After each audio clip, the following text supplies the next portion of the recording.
हमारे घरों में आती हैं, अपने भक्तों के जीवन से कष्टों को दूर करती हैं। साथ ही साथ आपको बता दें कि बुधवार के टाइम पर जब भी आप संकट मोचन हनुमान जी के उपाय करते हैं तो मां दुर्गा की आपको असीम और विशेष कृपा मिलती है। मां दुर्गा आपसे बहुत जल्दी प्रसन्न होती हैं और आपके सारे संकटों को वह दूर कर देती है। तो पीपल के पत्ते में और पीपल के पेड़ में होता है। देवी देवताओं का वास पीपल के पेड़ में, श्री हरि विष्णु साक्षात मां लक्ष्मी वास करती हैं। पीपल के देव में हमारे पितरों का वास होता है।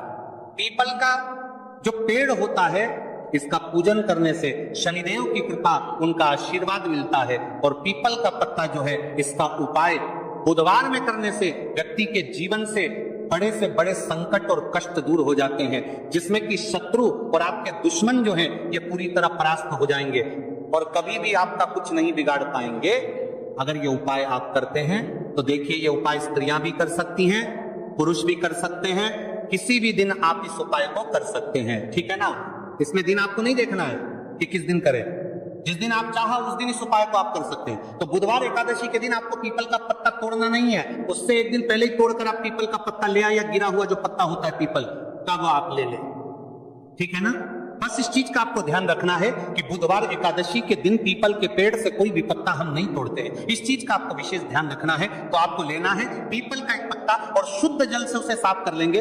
अगर पीपल के पत्ते पर हो तो वो हट जाए, फिर गंगा जल का थोड़ा सा छिड़काव यानी थोड़ी सी छींटे आपको इस पीपल के पत्ते पर मारनी है और इस पीपल के पत्ते को फिर कपड़े से पोंछकर आपको साफ कर लेना है, बिल्कुल सूखा लेना है। अब आपको लेना है थोड़ा सा सिंदूर, जो केसरिया वाला सिंदूर आता है जो हम संकट मोचन हनुमान जी को चढ़ाते हैं, वह केसरिया सिंदूर आपको लेना है। थोड़ा सा जल डाल के इसे गीला कर लेंगे और इसी सिंदूर से इस पीपल के पत्ते पर आपको भगवान राम का नाम लिखना है। अब किससे लिखेंगे? माचिस की तीली ले सकते हैं, उससे लिख सकते हैं। किसी भी तरह से आपको भगवान राम का नाम इस पीपल के पत्ते पर लिखना है। लिख लिया, एक आपको चमेली के तेल का या सरसों के तेल का दीपक तैयार करना है और एक कोई भी आपको लेनी है मिठाई में। यहाँ पर आप बूंदी का प्रसाद ले सकते हैं, बेसन का लड्डू ले सकते हैं और अगर आप इमरती ले लेते हैं तो ये और भी उत्तम है। देखिए इमरती का जो भोग होता है यह संकट मोचन हनुमान जी को बहुत ज्यादा प्रिय है। अब ये सारी चीजें लेकर आपको जाना है संकट मोचन हनुमान जी के मंदिर में। तो देखिए सबसे पहले आपको संकट मोचन हनुमान जी के सामने ये दीप प्रज्वलित करना है जो आप लेकर के गए हैं। चाहे आपने चमेली के तेल का दीपक तैयार करा है या सरसों के तेल का, सबसे पहले दीपक आप जला देंगे और दीप जलाने के बाद आपको जो पीपल का पत्ता आप लेकर के गए थे वह पत्ता आपको संकट मोचन हनुमान जी को अर्पित करना है, वहां चढ़ाना है।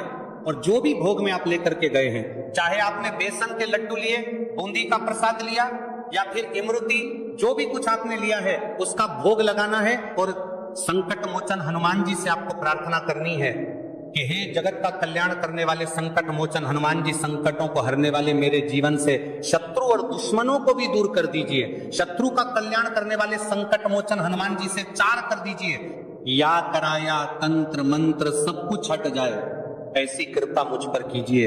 इस तरह से आपको प्रार्थना करनी है और 108 बार जय श्री राम, जय सीताराम, जय श्री राम, जय सीताराम, जय श्री राम, जय सीताराम, इस तरह से आपको जयकारा लगाना है। क्योंकि भगवान राम का नाम संकट मोचन हनुमान जी को सबसे ज्यादा प्रिय है, तो जयकारा लगा लेंगे। और देखिए अगर एक बार हनुमान चालीसा पढ़ पाए तो आप एक बार हनुमान चालीसा ऐसा जरूर पढ़ें, ठीक है ना। ज्यादा बार नहीं तो एक बार जरूर पढ़ें। जयकारा तो आपको बिल्कुल से लगाना है। और इस छोटे से उपाय को किसी भी दिन कर लीजिए, सुबह कर लीजिए, शाम को कर लीजिए। और किसी भी दिन, जैसे बुधवार की तिथि जो होती है ना, ये बहुत बड़ी होती है, आप उस दिन भी इस उपाय को कर सकते हैं, जरूर से करें। शत्रुओं और दुश्मन आपके जो विरोधी हैं ये पूरी तरह चारों खाने चित हो जाएंगे और आपका बाल भी वहां का नहीं कर पाएंगे। तो देखिए इस उपाय को आप 9 दिन भी कर सकते हैं, 2-3 बार भी कर सकते हैं। अगर आप ज्यादा बार नहीं कर पा रहे हैं तो एक बार आपको इस उपाय को जरूर से करना चाहिए। तो देखिए इस उपाय को करने से जो आपके सामने से शत्रु हैं वह भी परास्त हो जाएंगे। जो पीठ पीछे वार करते हैं, पीठ पीछे तंत्र मंत्र करवाते हैं, वह शत्रु भी चारों खाने चित्त हो जाएंगे।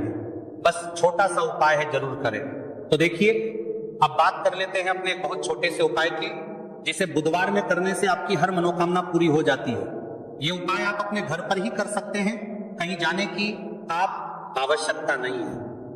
कोई भी ऐसी विश जो बहुत लंबे समय से अधूरी है, पूरी नहीं हो रही है, या धन को लेकर आप बहुत परेशान हैं, या घर में संकट कष्ट बहुत आते हैं, बीमारियां बहुत आती हैं, तो एक लाल पुष्प, जैसे कि गुलाब का फूल भी लाल होता है, आप जरूर से अपने घर के मंदिर में मां दुर्गा को अर्पित करें और एक घी का दीपक लाल बाती का जलाकर मां का पूजन करें। बुधवार में अगर लाल रंग से जुड़ा हुआ ये उपाय आप करते हैं, आपकी सारी मनोकामनाएं मां पूरा कर देंगी, क्योंकि लाल रंग मां दुर्गा को बहुत प्रिय है। लाल पुष्प और लाल रंग की बाती का दीपक आपकी बड़ी से बड़ी मनोकामना को भी पूरा कर देगा। बुधवार में यह उपाय आप किसी भी दिन कर सकते हैं। दूसरे उपाय की हल्दी वाला जल आपको अपने घर में किस जगह पर डालना है और उपाय को कैसे करना है, और कैसे ये हल्दी वाला जलते आश्विन माह का बुधवार एकादशी के दिन आप अपने घर में डालते हैं, छींट है, उपाय को करते हैं, तो सीधे सीधे मां लक्ष्मी आपसे प्रसन्न होकर आप आती हैं और श्री हरि विष्णु के साथ आती हैं। स्थिर लक्ष्मी का आपके घर में वास होता है। कहने का मतलब है कि फिर कभी भी मां लक्ष्मी आपके घर को छोड़कर नहीं जाती है। जो लोग कहते हैं कि हमारे घर में धन तो आता है लेकिन चला जाता है, लेकिन फिजूल खर्ची बहुत है। धन तो घर में आता है लेकिन तिजोरी कभी धन से भरी नहीं रहती है, खाली हो जाती है। तो 90 पर लोग ऐसे होते हैं जिनके जीवन में ये समस्या होती है कि हमारे घर में स्थिर लक्ष्मी का वास नहीं है। देखिए, हम सभी चाहते हैं ना कि मां लक्ष्मी और श्री हरि विष्णु हमेशा हमारे घर में रहे, उनका आशीर्वाद बना रहे, हम हमारे जीवन के जितने भी दुख हैं उनका सामना जो है बहुत आसानी से कर सके। देखिए, जब व्यक्ति के पास पैसा नहीं होता है ना, तो वो बहुत सारे कष्ट दुख उसके जीवन में जब आते हैं उनका सामना भी नहीं कर पाता, और जब उसका आर्थिक पक्ष मजबूत होता है तो बहुत सारी समस्याएं उसे अपने जीवन में जो आती हैं वो छोटी लगती हैं। लेकिन अगर पैसा भी पास नहीं है तो छोटी छोटी प्रॉब्लम्स और छोटी छोटी चीजें जो हमारे जीवन में आती हैं वह भी बहुत बड़ी लगने लगती है। तो आपको करना क्या है, आपको यहां पर लेना है गंगा जल।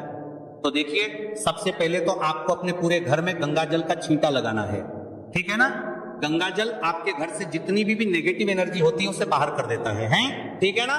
गंगा जल का छिड़काव जब आप करते हैं, उसके बाद कोई पूजा पाठ करते हैं, कोई उपाय करते हैं, वो पूरी तरह से सफल होता है, क्योंकि आपके घर में पॉजिटिव एनर्जी, सकारात्मक ऊर्जा आ जाती है, ठीक है ना।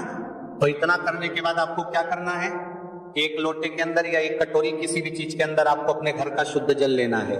ले लिया, उसके बाद पिसी हुई हल्दी उसके अंदर मिलानी है, मिला दी। जब हल्दी आपको मिलानी है, ठीक है ना, उस समय आपको श्री हरि विष्णु का ध्यान करना है। श्री हरि विष्णु से प्रार्थना करनी है कि मेरे घर में धन बढ़े और कभी भी मेरे घर की जो सुख समृद्धि है उसमें कमी ना आए, ठीक है ना।